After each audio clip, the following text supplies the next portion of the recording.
Aqui em estúdio no Essencial Now, Rui Mergulhão Mendes, analista comportamental e consultor forense. Muito obrigado pela sua presença, boa tarde. Comecemos pelo discurso de António José Seguro, que é o grande vencedor desta noite. Acaba por ser talvez uma surpresa, se formos olhar para aquilo que era apontado há uns meses. Que sinais comportamentais é que revelam esta confiança que foi construída ao longo desta noite que passou? Olha, do ponto de vista neurobiológico, eles estão muito próximos um do outro neste final de noite de ontem. Está a falar de estão ambos, António José Seguro e André Ventura. Estão ambos, peço desculpa sim, pelo enquadramento, estão ambos, sentem-se ambos vitoriosos, estão ambos empoderados, estão ambos em situações de poder. Um porque acha que ganhou o eleitorado e ganhou à direita, outro porque na realidade ganhou as eleições, o ato eleitoral. Dá-lhes uma perspectiva de muito maior confiança na comunicação. Se algum tema tivesse associado ao discurso de ontem, ele dissiparia-se pelo facto de eles se sentirem empoderados, com um foco grande no ganho, muito mais combativos, com capacidade de serem muito mais agressivos, mais desafiadores. Talvez um registro mais centrado nisto, no discurso e na forma de comunicar de André Ventura do que propriamente de António José Seguro. Mas foi de facto ou seja, vivem os dois num momento de poder. Normalmente um ganha as eleições, o outro não ganha, vai atrás a uma segunda volta. Neste caso acho que estão os dois empoderados. No caso de André Ventura é quase comum aos líderes populistas, quando olhamos para Donald Trump há sempre uma vitória, independentemente dos resultados. Na política em geral há quase sempre uma vitória, eles arranjam sempre maneira de ganhar, mas sim, muito assente nesse registro. Diretamente a pergunta que me fazia, o que é que tinha sido António José Seguro na comunicação dele na noite de ontem? Foi uma comunicação muito próxima daquilo que António José Seguro evidenciou ao longo da sua campanha. Uma pessoa serena, uma pessoa tranquila, sem grandes gestos de exuberância na forma não verbal da comunicação. Expressividade vocal, QB, ontem muito rouco, então ainda mais moderado, mas uma pessoa com pouca variação vocal durante a comunicação, volto a repetir, com um bom controle emocional, o que permite uma maior capacidade cognitiva. Quando nós estamos emocionalmente controlados, a capacidade de nós reagirmos cognitivamente é maior, temos maior disponibilidade e isso evidencia e é uma constante naquilo que tem sido a comunicação de António José Seguro. Passa aquela palavra de ser uma pessoa genuína. Passa a palavra de ser uma pessoa genuína e ainda ontem ouvimos em alguns painéis dizer que é um homem bom, é um homem sério, é um homem confiável. Isso jogou muito a favor dele nesta campanha. Eu acho que isso jogou a favor dele. No início não havia grande apoio a António José Seguro, nem por parte do próprio partido. E no fim sai com mais 30% dos votos. Exatamente. Eu disse aqui ao longo dos debates que fui analisando que Gouveia e Melo foi talvez a maior decepção com o decorrer da campanha, porque era quem partia à partida em vantagem e que foi com os debates perdendo. António José Seguro acho que foi fazendo o contrário, foi ganhando e chegou a esta fase de facto em primeiro. Esta sua forma de comunicar, e ontem isso foi mais evidente, corroborou aquilo que tem sido, que quer ser um presidente para todos os portugueses, não quer dividir.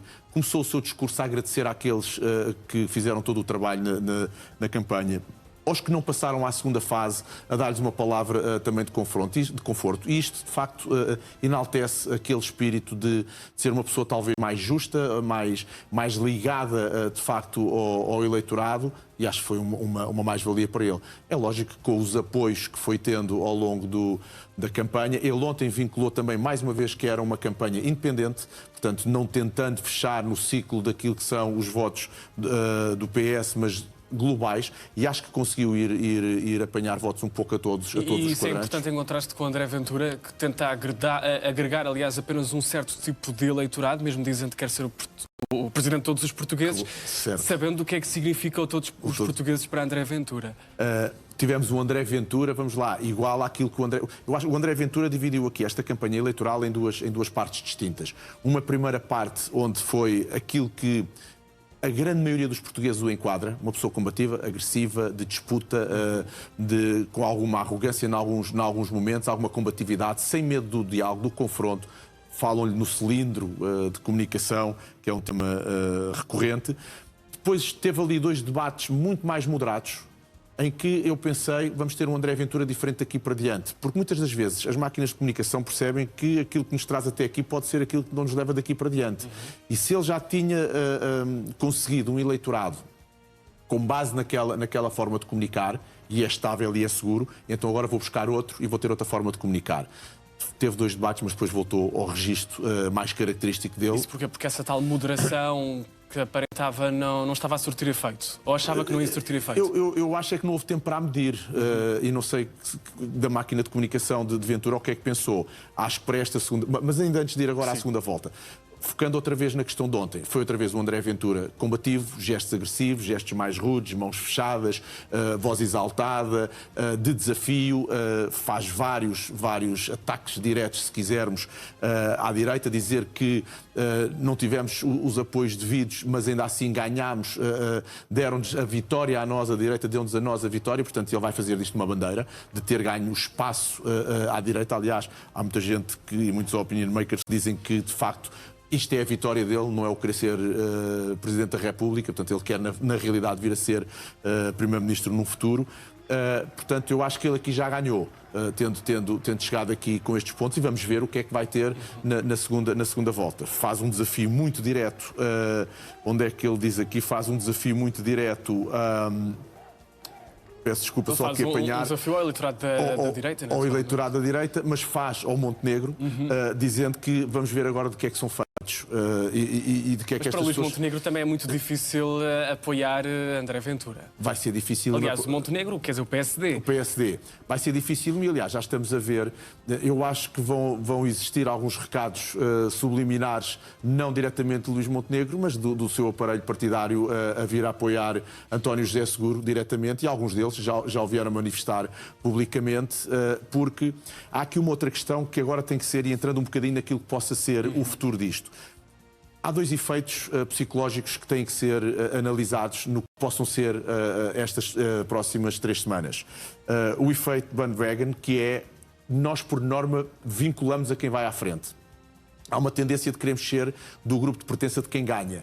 E então, e as sondagens trabalham muito nesse sentido, que é a manipulação da informação nas sondagens, e nós tivemos, mesmo a 2 dias das eleições, sondagens completamente dispares umas das outras. Este efeito produz, o resultado que produz é que as pessoas indecisas, nessa indecisão, tenderão a vincular-se a quem vai à frente e a quem ganha. O chamado voto útil, não é? É o chamado voto útil. Mais do que a questão do voto útil, é a nossa pertença. É a nossa pertença. Essa questão que o Rodrigo está a colocar do voto útil, para mim, tem a ver com a vinculação.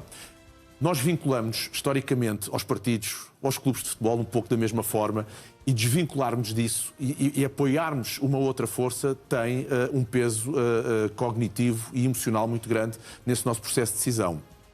Nós somos do partido A, B ou C, porque historicamente a nossa família os nossos amigos são, enquadramos com aquelas visões políticas e somos daquela forma. Quando existe uma passagem a uma segunda volta, como foi agora o caso destas eleições que vamos ter André Ventura e António José Seguro, vamos ter forças partidárias que não vão estar ali representadas e que eventualmente vão querer votar. Passa aqui 2 notas importantes naquilo que possa ser a forma de estar emocional desse eleitorado, que seja o voto de pertença ou o voto de rejeição, que é: eu vou votar António José Seguro porque pertence a António José Seguro, ou eu vou votar António José Seguro porque eu rejeito André Ventura, ou vice-versa. Portanto, essa questão do voto de rejeição é um tema, e acho que a campanha, quer de um, quer do outro, tem que olhar para isso com alguma forma. Como é que nós vamos comunicar isso? E isso será um tema marcante agora nesta campanha, que vai começar na próxima semana? Serão 2 semanas de campanha. Eu acho que sim. Mais esta questão do voto de rejeição, até porque acho que António José Seguro tem presente que há uma série de anticorpos relacionados a André Ventura, pela forma combativa, por uma série de coisas que ele defende e que ele pode capitalizar com esta questão. Outra questão é que vem do mal menor, que é: eu não sou nem a favor de António José Ventura, de António José Seguro ou de André Ventura, e então vou escolher aquilo que para mim é o mal menor.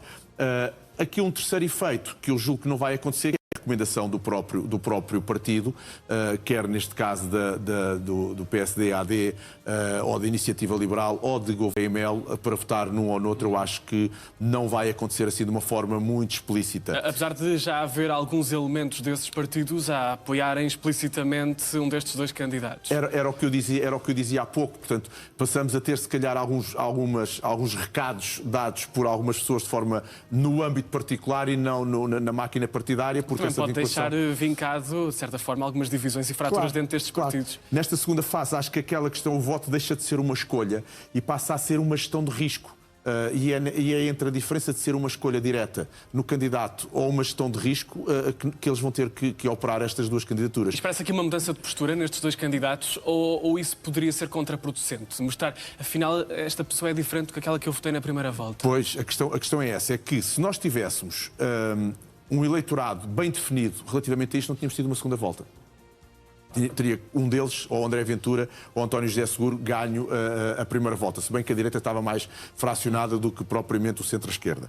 Agora, a questão é como é que eles vão conseguir comunicar para as outras, para o outro eleitorado, de modo a que consigam ir buscar esses mesmos votos. E eu aqui... eu acho que é mais fácil a António José Seguro. Isto é uma perspectiva completamente apartidária. Acho que é mais fácil do ponto de vista da comunicação.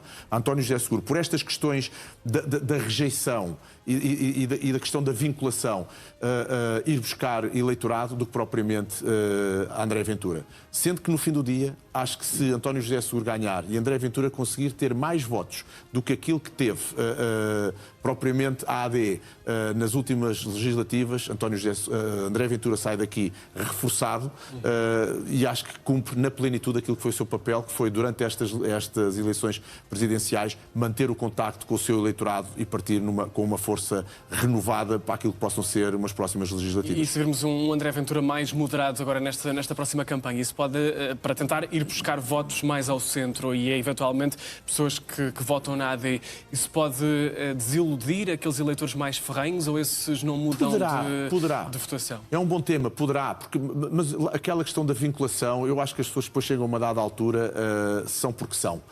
E perderia pouco, acho que teria muito mais a ganhar em de facto ir buscar aqueles que moderadamente poderiam ver numa comunicação mais moderada também a sua forma de estar. Acho que ganhava mais com isso do que poderia perder por assumir esse comportamento. E aliás, volto a dizer, pensei que a meio destes debates, de facto ele fosse assumir essa postura, mas depois rapidamente voltou àquele registro próprio que é André Ventura e que tem feito dele, de facto, ter 1 milhão e tal de pessoas a votar nele, portanto há de ter com certeza a sua fonte de segurança e de saber fazer. Será interessante acompanhar estas próximas 3 semanas. Muito obrigado pela sua presença. Muito obrigado. Rui Morgulhão Mendes, até à próxima.